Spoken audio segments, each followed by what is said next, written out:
I needed medical attention, medical help. And I started to cry out to God.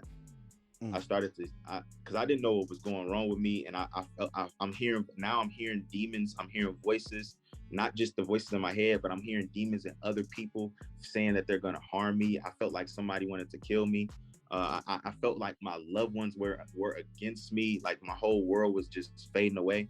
I couldn't take no more. So I just started screaming and yelling out to God, like, Lord, you said you weren't going to forsake me. You said you'll never leave me. And I started screaming and crying out to that God, that voice that I heard so many years ago. I started to cry out and scream to him and call on him. I started to pray in my head. I started to think about God, like, Lord, I need you. I need you.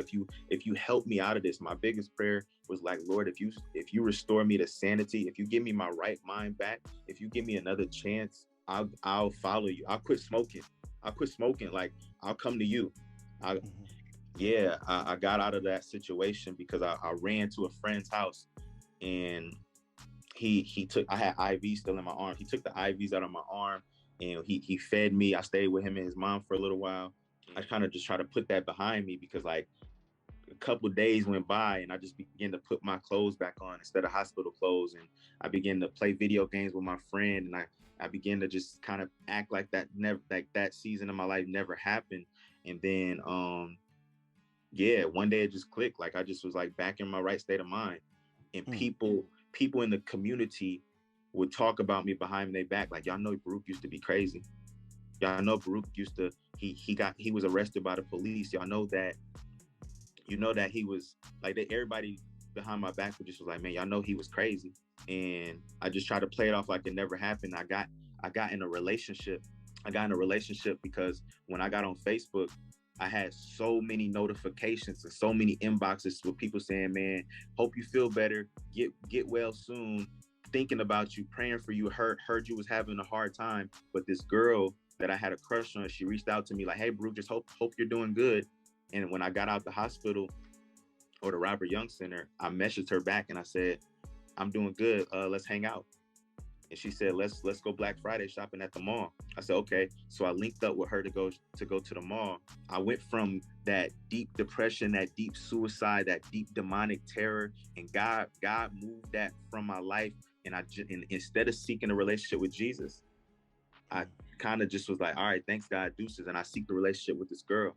And I stayed with her for 4 years, just trying to feel love, trying to act like it never happened, trying to just be like, okay, let me shake that behind me and let me get back to music. Let me get back to grinding. Let me get back to seeking fortune and fame. Let me get back to smoking, drinking, and partying.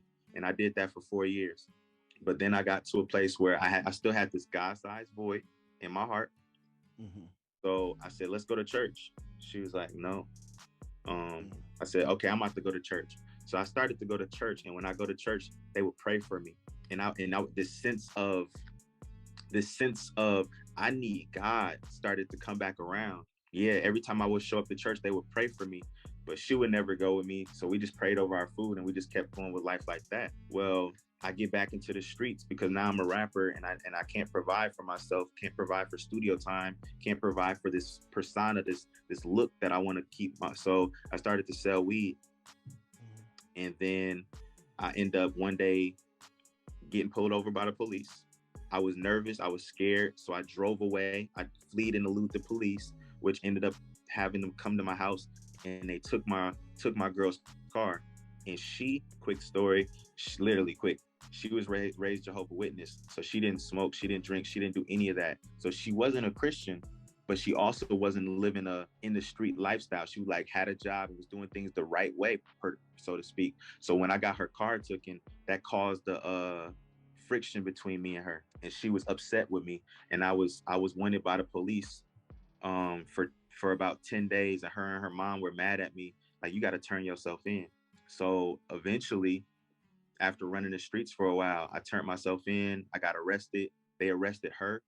And I'm just having this moment like, what am I doing with my life? Like, I tried to get my life together and go to college and dropped out of college. I tried to get my life together and go to church and stopped going to church and got back in the streets. Now here I am getting this good girl arrested by the police because me being ignorant out here. And I wasn't raised like this. Like, I was on the honor roll. I grew up going to church. I was like I was like, who people say he's the good kid, and here I am doing all of this wrong, and I was just feeling convicted. So after I got out of jail for that time that I was in there, because I was in and out of jail all my whole teenage year. Like I literally was in jail probably 20 times. The county, 2 days, one night, spending the night in and out for misdemeanors, smoking, drinking, all little stuff. Not It's not little stuff. I don't, for anyone hearing, I don't want to consider that little stuff. But I mean, I was around people that went to prison. People my age, they went to prison for robbing banks, for shooting at people, for doing stuff like that. And I got to a place of our relationship got so bad that I broke up with her.